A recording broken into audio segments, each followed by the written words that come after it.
अस्सलाम वालेकुम। प्रोग्राम सियासी जायचा में खुशामदीद। मैं हूं शफकत अली और हमारे साथ मौजूद हैं एस्ट्रोलॉजर मलक महबूब साहब। आज की वीडियो थोड़ा सा रूटीन से हटकर है।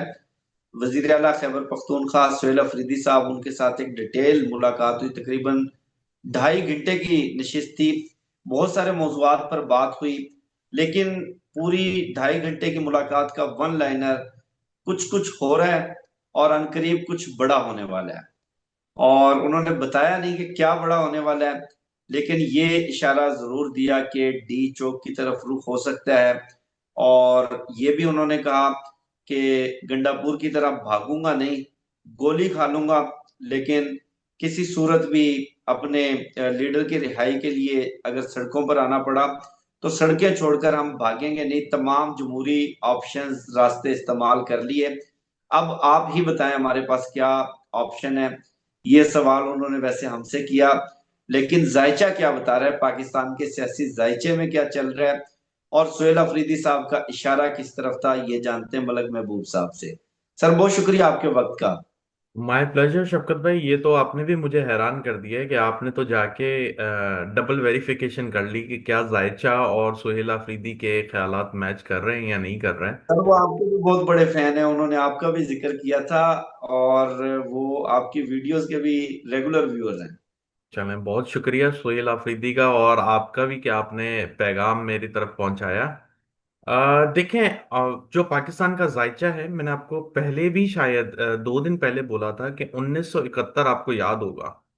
बिल्कुल। और वो ही प्लानिटरी कॉम्बिनेशन पाकिस्तान के जायचे में बनी हुई है। ये मैं सिर्फ सुनी सुनाई या इधर उधर से सुन के बता नहीं रहा हूँ, क्योंकि मैंने आपको आई थिंक 2-3 महीने या 4 महीने पहले लाइव व्यू दिखाया था अपने चार्ट का। और मैंने आपको बताया था जो प्लानिटरी कॉम्बिनेशन 1971 में थे, वही प्लानिटरी कॉम्बिनेशन आज के दौर में चल रहे हैं। और इसी वजह से मुझे जो एक खौफ था इंडिया पाकिस्तान जंग का, बहुत ज्यादा था, क्योंकि यही प्लानिटरी पोजीशन थी उस टाइम पे भी। और इस टाइम पर भी ऐसे ही सिचुएशन बनी हुई थी। शुक्र अल्हम्दुलिल्लाह, जो पहली से 15 नवंबर तक का एक डिफिकल्ट फेज था, वो खैर खैरियत से गुजरा। अलबत्ता उसमें भी वाकयात ऐसे हुए थे और कहीं ना कहीं जंग के बादल जो है बिल्कुल सर के ऊपर थे। इसकी जो वजाहत आपने एक दफा मेरे ख्याल से लास्ट वीडियो में मांगी थी कि डोनाल्ड ट्रंप ने ये भी पूछा है, बताया है कि मैंने 2 दफा जंग रुकवाई है। तो आप मुझसे पूछ रहे थे दूसरी दफा कब हुई। तो एक्चुअल में दूसरी दफा होने वाली थी, हुई नहीं थी। तो अल्लाह आज का आपसे शुक्र फिर है। तस्दीक कर दी गई थी बात की कि बिल्कुल जंग वाले हालात थे अभी गुज़श्ता दिनों में, और ये बस जंग समझे कि नागुज़ीर हो चुकी थी, किसी वजह से ये जंग रुकी है। जी बिल्कुल अल्हम्दुलिल्लाह, यही मैं आपको बता रहा हूँ कि ये तो अब बाद में जो यही होता है, एस्ट्रोलॉजी जो है, या तो आप उसके साथ करें जिसके साथ लाइफ एक्सपीरियंस हो रहा हो और वो बिल्कुल हू बहू आके आपको रियलिटी बताए कि वाकई ऐसा हुआ नहीं हुआ। लेकिन हम तो चार्ट्स को पढ़ के बता देते हैं, but in the and in चीज को अनफोल्ड होने में बहुत टाइम लगता है। आपके सामने ही है, चीजें बहुत अनफोल्ड होते हुए देर लगती हैं। खैर, coming back to the point, आपसे सबसे पहला सवाल यही करूंगा शफकत भाई। देखिए, मैंने जितनी डिस्क्रिप्शन सोहेल आफरीदी साहब की दी है, क्या वो उससे मैच हुई, ये आपने सच सच बताना है, फिर मैं आगे एक बढ़ता हूँ हजार इस वक्त। परसेंट 1000%। जी बिल्कुल। तो मैंने आपको देखे, मैं उनसे नहीं मिला ना, मैंने आपसे आप भी नहीं मिले, आपकी भी पहली मुलाकात थी, तो आपसे इसीलिए मैं पूछ रहा हूँ। क्योंकि एस्ट्रोलॉजी का काम बगैर देखे, बगैर उस बंदे को जाने, चार्ट्स को पढ़ के ही बताना होता है कि एक्चुअल में वो बंदा कैसा है। या किसी और के बारे में जानना हो तो उसका पता चल सकता है कि बंदा कैसा है, बस शर्त ये है कि उसकी बर्थ डिटेल सही होनी चाहिए। खैर, जी सोहेल आफरीदी साहब ने जो अभी इंडिकेट किया है, मेरे ख्याल से बहुत क्लियर इंडिकेट किया है उन्होंने कि आने वाले दिनों में बहुत कुछ होने वाला है। और उसमें सबसे बड़ा, जो मैं आपको पहले ही बता चुका हूं, कि आवाम सड़कों पर आने वाली है, क्योंकि ये टाइम चल रहा है सर, ये टाइम चल रहा है उसका। और आने वाले दिनों में ये चीजें बढ़ेंगी, बट एट द जी सेम टाइम मलिक मैं साहब, आपको। आपकी कता कलामी की माजरत। आपने कहा आवाम सड़कों पर आने वाली है, आपने पहले भी प्रिडिक्शन दी थी कि आवाम सड़कों पर आएगी। और आपने वकला तहरीक का इंदिया दिया था कि वकला तहरीक आप देख रहे हैं। तो जी किसी को तवक्को नहीं थी, मुकम्मल खामोशी थी। आज यानी गुजरा हुआ कल, हफ्ते के रोज की बात कर रहा हूँ, लेट नाइट हम वीडियो रिकॉर्ड कर रहे हैं, कराची में हजारों की तादाद में वकला सड़कों पर निकल आए। और पहली मर्तबा हुआ है कि पुलिस की पिटाई की है उन्होंने। जी, बिल्कुल ऐसे ही मैंने आपको कहा है कि ये अब इस्लामाबाद से कराची पूरा पाकिस्तान इस चीज की लपेट में आएगा। हम्म। ये एक सीजन होता है या एक सीक्वेंस होती है प्लैनेट्स की। और ये जैसे जैसे बदलते जाते हैं, जैसे आप मल्टीप्लिकेशन के टेबल्स आपके पास होते हैं, तो जोन सा नंबर उसके साथ मल्टीप्लाई होता है, रिजल्ट डिफरेंट मिलता है। तो इसी तरह प्लैनेट के साथ दूसरा प्लैनेट जब मल्टीप्लाई होता है, या हम मल्टीप्लाई, मैं इसलिए बता रहा हूँ कि आपको जरा अंडरस्टैंडिंग हो, वैसे इसके जो कॉन्सेप्ट होते हैं वो डिफरेंट होते हैं। जैसे एस्पेक्ट्स होता है, कंजंक्ट होता है, ऑपोजिट होता है। तो इस तरह से हम लोग इसको चेक करते हैं। तो मैं आपको यही बताना चाह रहा हूँ कि जिस जिस तरह से प्लैनेट एक दूसरे प्लैनेट्स के साथ मर्ज होंगे, कंजंक्ट होंगे, ऑपोजिशन में जाएंगे, वो उस तरह के रिजल्ट देते हुए आपको नजर आएंगे। तो अभी कहने का मकसद ये है कि आने वाले दिनों में Awami Tehreek with any respect, मतलब किसी वजह से भी, due to any reason, due to any circumstances, किसी वजह से भी आपको लोग सड़कों पे नजर आएंगे।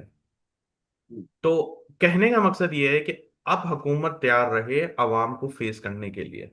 वुकला भी हम्म। आपको सड़कों पे नजर आएंगे। देखिए, वुकला के लिए जो मैंने आपको एक बात की थी कि जो 2 महीने हैं बड़े इंपॉर्टेंट है, शायद इसमें कोई ट्रेलर बिल्कुल। नजर आए, नो डाउट उसमें ऐसा। मैं नहीं कहूंगा बिल्कुल हूबहू ऐसे ही हुआ कि उन्होंने तहरीक तो स्टार्ट नहीं की, बट एटलीस्ट जो उनके रिजिग्नेशन है उसकी वजह से जो आने वाले दिन हैं उनके कॉन्सिक्वेंसेस के लिए हुकूमत को बहुत हद तक रेडी रहना पड़ेगा। हम्म। अच्छा मलिक साहब, आप की बात से मैं ये समझाऊं कि सुहेल अफरीदी साहब जिस बात का इंदिया दे रहे हैं, कोई अंदर खाते पीटीआई ने भी तैयारी की हुई है और नवंबर दिसंबर का ही वो जिक्र कर रहे हैं, और आपने 28 नवंबर की भी डेट दी हुई है। जी, एक्चुअली मैंने 28 नवंबर इसलिए दी हुई है, पीटीआई एक जो बैड फेस से गुजर रही थी, ठीक है, और उस टाइम में से वो अब निकलना शुरू हो गई है। लेकिन हम्म। 28 नवंबर फॉर सेफ साइड मैंने इसलिए रखा हुआ है, उससे पहले अगर कोई इकदाम उठाया जाएगा उसके जो असरात है वो अच्छे के बजाय बुरे मिलेंगे, इसलिए मैंने रोका हुआ है कि 28 नवंबर तक एटलीस्ट वो रुके रहे। 28 नवंबर के बाद मुझे ऐसा लगता है कि इनके जो स्टेप्स होंगे बड़े बोल्ड होंगे। और वो आप आज कंफर्म देख कर भी आ चुके हैं कि उन्होंने अपने मुंह से ऐसी बात की है। And I don't think so कि वो मीडिया के बीच में, आप लोगों के बीच में, मतलब ऐसी बात कर जाए कि जिस पे कल को उनको पछताना पड़े, मुझे नहीं लगता। और मैंने आपको पहले भी कहा है, ये वो बंदे हैं जो जो बात करेंगे उस पे अमल करेंगे। चाहे इनको हम्म। वो जो आपने जैसे बोला है कि गोली भी ना खानी पड़ जाए, वो गोली क्या, वो गोला भी खा लेंगे। और वो अपनी बातों से नहीं हटेंगे, ये बात याद रखिएगा। अच्छा मलिक साहब, कुछ फील्ड मार्शल साहब का जायचा भी बताएं। एक्सटेंशन उन्होंने ले ली है, और एस्टेब्लिशमेंट का भी जायचा बताएं। अभी तो लग रहा है कि सारे मोर्चे फतेह हो गए हैं और मुकम्मल कंट्रोल हो गया है। और बजाहिर पॉलिटिकल पार्टीज, पीटीआई की तो क्या बात करें, तमाम सियासी जमातें, उनके पास कुछ नहीं रहा। देखें, नो डाउट, और ये बात मैं आपको शायद, अब आप जाएं मई की वीडियो में, और बिल्कुल। जिस वक्त मैंने आपको कहा था कि मुझे ऐसा लग रहा है कि हुकूमत के ऊपर सबसे ज्यादा जोर अब इस्टेब्लिशमेंट का होगा, या यूं कहा हम्म। जाए कि हो सकता है मार्शल लॉ की तरफ चला जाए मुल्क। उस वक्त जंगों की बातें बहुत ज्यादा चल रही थी। मुझे अच्छी तरह से याद है, मैंने कहा था 23 मई के बाद ये जो एस्टैब्लिशमेंट है या आर्मी, जो भी आप बोले, इन शॉर्ट, ये बहुत ज्यादा पाकिस्तान को कंट्रोल करना शुरू कर देगी। और आपने देखा है उसके बाद से आहिस्ता आहिस्ता, स्लोली, ग्रेजुअली, महसूस भी नहीं हुआ। और हुकूमत वही है, लेकिन सारा कंट्रोल किनके हाथ में है, आप अच्छे से जानते हैं। तो ऐसे ही है। आने वाले दिनों में इनका कंट्रोल, अभी जैसे मैंने आपको कहा था कि शायद अगस्त या जून जुलाई के बाद से ये बहुत बिजी हो जाएंगे। और आप देख हम्म। सकते हैं कि पहले पाकिस्तान में कुदरती आफात की वजह से वो बहुत मसरूफ हो गए, सैलाबी सूरत हाल, फिर उसके बाद मुल्क के हालात, फिर जंगों के हालात, अब ये जो एक फेज आएगा दिसंबर का 15 के बाद, इसमें ये थोड़े से वापस अवेलेबल होंगे। लेकिन ये फेज सिर्फ एक महीने का, 15 जनवरी से 15 दिसंबर से 15 जनवरी, ये टाइम में ये आपको थोड़ा सा वापस से इन्फ्लुएंस करते हुए नजर आएंगे। जैसे मुझे नहीं पता, वो आप बताते थे कि यूनिवर्सिटीज में हैं और हर फंक्शन में अवेलेबल होते हैं, इस तरह से वो वापस अवेलेबल नजर आएंगे। आफ्टर जनवरी फिर इनकी मुश्किलात बहुत ज्यादा बढ़ना शुरू हो जाएंगी। यहां से जनवरी से लेके जून इनके लिए बहुत मुश्किल से भरा हुआ होगा, बहुत ज्यादा। हम्म। हम्म। जी। और खान साहब के जायचे के हवाले से आपने बताया था कि 28 नवंबर के बाद उनके लिए आसानियां ही आसानियां हैं। जी। किस तरह की आसानियां देख रहे हैं? कोई अदालत से रिलीफ मिलेगा, या पार्टी से कोई रिलीफ मिलेगा, रिहाई की कोई सूरत नजर आ रही है? क्या नजर आ रहा है आपको? देखिए, मैंने आपको पहले भी कहा था कि खान साहब के लिए आपने ही मुझसे कहा था, पूछा था, अगर मैं गलत नहीं हूं, कि ये 28वीं तरमीम आ गई है और बाज़ाहिर ऐसा लग रहा है कि अब पीटीआई के लिए सारे रास्ते खत्म हो गए हैं। और मुझे लगता है सबसे पहले आप ही बंदे हैं जिन्होंने जाके देखा है, मतलब जाके मीटिंग की है सोहेल आफरीदी से, और अब आपको रियलाइज हो गया होगा कि ऐसी बात नहीं है। और मैंने बगैर देखे आपको जायचे से बता दिया था कि तरमीमें जायचे को नहीं बदलते, कोई भी तरमीम बिल्कुल। हो। अभी इसके बाद 28वीं भी आ जाए, मैं आपको अभी से बता रहा हूँ, कुछ भी नहीं होगा। वो किसी का जायचा नहीं बदल सकती। हाँ, ये बात जरूर है कि हुकूमत वो अपने ही जाल में फंसती जा रही है। वो बजाहिर अपने लिए एक ग्राउंड बना रही है, यूं कह सकते हैं, एक ऐसा किला जिसको ना गिराया जा सके।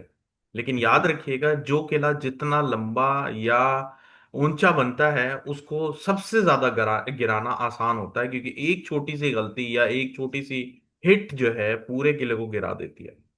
तो यही मिसाल है, ये तरमीमें जो हैं ये किले को ऊंचा करती जा रही हैं। लेकिन कोई भी एक हिट जो कि मुझे नजर आ रही है पड़ेगी, बेशक अभी किसी को भी नहीं नजर आए ग्राउंड रियलिटी के हिसाब से, आई नो। और मैं एग्री भी करता हूँ कि जो हमारे व्यूअर्स हैं वो भी ये बोलते होंगे कि नहीं, ऐसी बात नहीं है, कुछ भी नहीं होगा। लेकिन बात यही होती है कि एक छोटा सा एक केस, या छोटा सा यूं कहा जाए कोई राज ऐसा होता है। मुझे याद पड़ता है शायद, जब इमरान खान साहब 2017-18 में कोई लीक्स हुए थे जहां से नवाज शरीफ का डाउनफॉल स्टार्ट हुआ था। जी जी, ऐसे ही पुलवामा है ना लीक्स। सर? जी बिल्कुल। तो वो बस एक छोटा सा लीक था और देखें वो कहां से कहां ले गया उनको। इसी तरह से कोई भी डाउनफॉल के लिए एक छोटी सी बात चाहिए होती है, छोटा सा ट्रिगर चाहिए होता है। तो कहने का मकसद ये है कि इससे कोई फर्क नहीं पड़ेगा, बट इमरान खान डेफिनेटली उनके लिए सहूलतें और उनकी जो फैसिलिटीज हैं बाहर निकलने की, वो बन चुकी हुई हैं। अब कोई तरमीम उसको रोक नहीं सकती।